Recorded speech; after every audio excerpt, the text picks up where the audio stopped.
जिंदगी और जोंक थोड़े से दूसरे तेवर की कहानी है, मध्य वर्ग केंद्र में नहीं है, इसमें निम्न वर्ग केंद्र में है। और एक शहर की कहानी जिसमें एक चरित्र का नाम तो है मैं का मतलब कौन सी शैली है? उत्तम पुरुष शैली में लिखी गई है। एक पड़ोस में आदमी रहते हैं जिनका नाम है शिवनाथ बाबू, जो समाज के सबसे चौपट टाइप के लोग होते हैं ना, कोई सिद्धांत नहीं, अपने फायदे के लिए कुछ भी कर गुजरना, अपनी हर मक्कारी को सिद्धांत की आड़ में छिपाने का प्रयास करना, वो सारे के सारे काम जरूर करते हैं। उनके प्रतीक हैं शिवनाथ बाबू।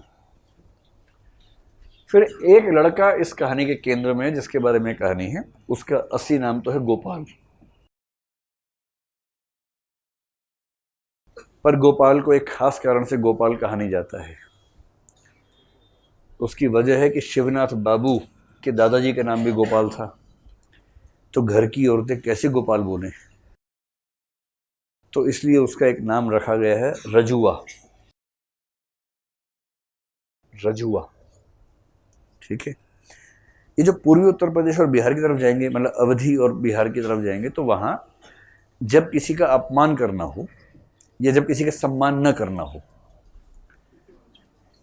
दोनों स्थितियों में हो सकता है, किसी बड़े को नहीं, सम्मानित व्यक्ति को नहीं, कोई छोटा हो, घर का छोटा बच्चा हो या नौकर चाकर हो, उसके नाम में आ लगा के बोलने की परंपरा है। रजुआ, इस समय राजू है लेकिन क्या बोलेंगे? रजुआ। कौन कौन बोलेगा? बाप बोलेगा, माँ बोलेगी, दादा बोलेगा, दादी, नाना, नानी सब बोलेंगे रजुआ इधर आओ, तो रजुआ बुरा नहीं मानेगा।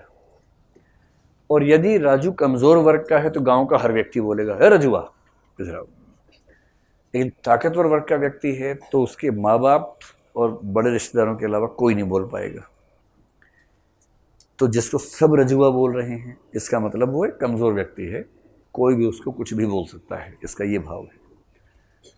और बीच में रजुआ थोड़ा हो गया था शरारती, तो कुछ और विशेषण उसके नाम के साथ जोड़ दिए गए थे। कौन से विशेषण थे बताइए? रजुआ साला, इसको ऐसा बोलते थे, तो बीच में इसका नाम हो गया है रजुआ साला। साला भारतीय समाज की सबसे सामान्य गाली है, जिसको गाली नहीं माना जाता है। आजकल मानते हैं कि ये ठीक है, इतना चलता है, लेकिन साला गाली है, जीजा गाली नहीं है।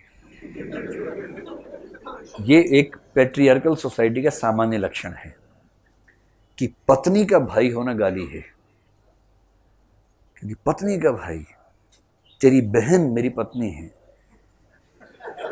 ये गाली है, ये गाली है। जबकि किसी की भी बहन किसी की पत्नी तो होगी ही होगी, इसमें से कौन सी खास बात है। लेकिन जीजा होना गाली नहीं है, जीजा होना बड़े सम्मान की बात है। मैं तेरी बहन का पति हूं। से लोग क्या बोलते हैं? आप कौन? हम तुम्हारे जीजा हैं। तेवर देखा पे कई लोगों का, हम तोहार जीजा हैं, हम तोहार बाप हैं। कभी सुना कि हम तुम्हारे बेटे हैं, हम तुम्हारे साले हैं? कभी नहीं सुना होगा। मौसा हैं, फूफा हैं, कभी नहीं सुना होगा। भारत में मर्द होने का मतलब दो ही रिश्तों में होना है, बाप और जीजा। इन दोनों को इतना अवैध सम्मान और अवैध ताकत प्राप्त है जो डिजर्व नहीं करते ये लोग। जीजा जब जाता है ना अपने ससुराल में, तो उसका तेवर ही लग जाता है वहाँ पर। घर में कोई पूछ भी नहीं करता उसको, लेकिन ससुराल जाते लाड साहब ऐसे फैल जाते हैं। 3 ठो सालियाँ आएंगी, रोटी देंगी, 1 ठो साली पंखा चलेगी, और बोलेगा पंखा ठीक से नहीं झल रही है आप, क्या बात है, छोड़ दें आपकी दीदी को। तो उसके बाद फिर और जोर से पंखा चला जा रहा है, क्योंकि जीजा जीजा है। आतंकवादी है बेसिकली, जो एक रिश्ते में आ गया है।